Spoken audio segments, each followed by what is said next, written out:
The EFF is expected to host Foreign Diplomats in Pretoria this morning.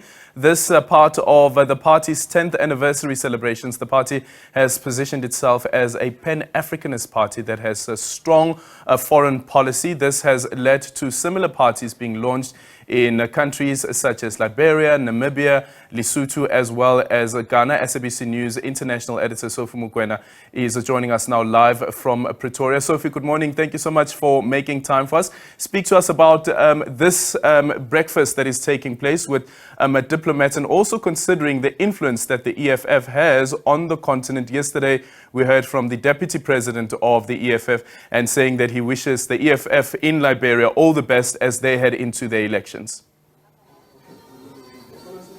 Well, of course, you are correct, Aldrin. You know that since the party was launched, one thing that they did very well, in line with where they come from, you know, these are the children who grew up in the African National Congress. You know that the ANC had a strong link with the international community. And therefore, when they were expelled in the ANC, one thing that they did when they were launching their party, but also looking at policies, they didn't leave out the international relations or the foreign policy.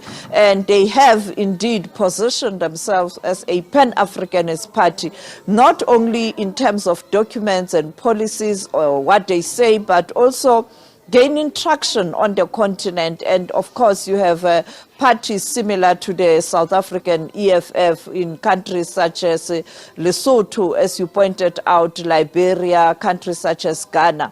And I think today the intention is to engage the diplomats or ambassadors, high commissioners, to talk to them about the party's policy in terms of the issues that are related to geopolitics. I spoke earlier on to Gadi, you know, that is the chair of the international committee of the EFF. He spoke about a wish to ensure that they do resonate with many Africans on the continent and in the diaspora. But fortunately, Aldrin, I have with me the Secretary General of the EFF, who is going to speak to us about this breakfast and perhaps tomorrow and what they have achieved since they were launched. Let's start with achievements and failures. If you were to go back and do things differently, what is it that you would do in terms of launching this party?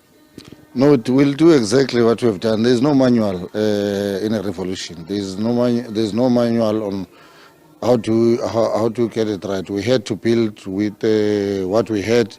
We had to be all over the country to speak to our people.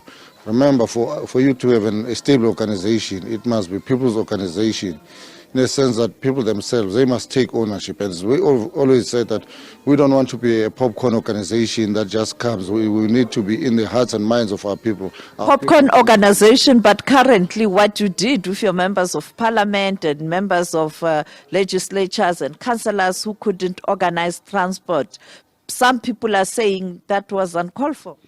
No. It's just that our people, they've, through what we can learn from, which is the ruling party, that mediocrity in South Africa, it's a name of the game. That's what they've accepted. We'll never accept that in the EFF. We've never accepted that, by the way, because also people, they forget that we come from an era, even as far as 2014, when we went to parliament. There were members of parliament, even during that first term when we were in parliament, that were asked to recuse themselves because they were failing to meet what the organization is expected of them. We are not an organization of leaders. We got voters and people of South Africa who rely on us, and what is expected from us as leadership is service. Once you cannot provide that service, then we have to give other people an opportunity. So that's what happened to the members that were asked not to come to FNB, because we said, all of us, including myself, I'm from Zimkulu. My constituents, where I'm coming from, they are coming. So I can't say I'm leading people and then I can't bring them. Then let's talk about the recently concluded lecture, very controversial, inviting Professor Lumumba and the reaction thereof, people saying that's a contradiction to what you stand for, particularly after you led that march, calling on the Ugandan president not to sign that bill into law. How do you explain that contradiction? No, it's not a contradiction. We are not scared of getting into any engagement. Professor Lumumba knows our position, and we put that clear to him. It's on our founding manifesto that we are opposed on any oppression against women, gender, children. It's our founding manifesto. So, but it doesn't mean that we must tiptoe around issues, because that's not being leadership. That's being a coward. That when you differ with someone. Did you engage him about this matter when he was here to say, yes, you are going to address our lecture, but this is our position? And if so, what did he say? No, we engaged him, and he stood by his stance, because he's got a different view on this issue, and we agreed with him that it must be a continuous engagement, because we have to educate each other. We cannot give up on our own people. Even himself, he said, as much as he's a renowned scholar and a speaker, he accepts that he's got his own shortcomings, and he appreciates that we did not shy away or run away from this debate, and was very grateful to engage with the leadership of the EFF, because he said if we cancelled, he would have not learned and understood the impact of his position when it comes to the issues of LGBTQI community. Let's talk about international relations. This breakfast, how important it is, and why this breakfast? No, it is important to us. It's one of our founding principles. Our aims, objectives is that firstly, we are a Pan Afrinanist organization that seeks to unite Africa, to have one Africa, so that because we only one strong Africa that can liberate the people of Africa.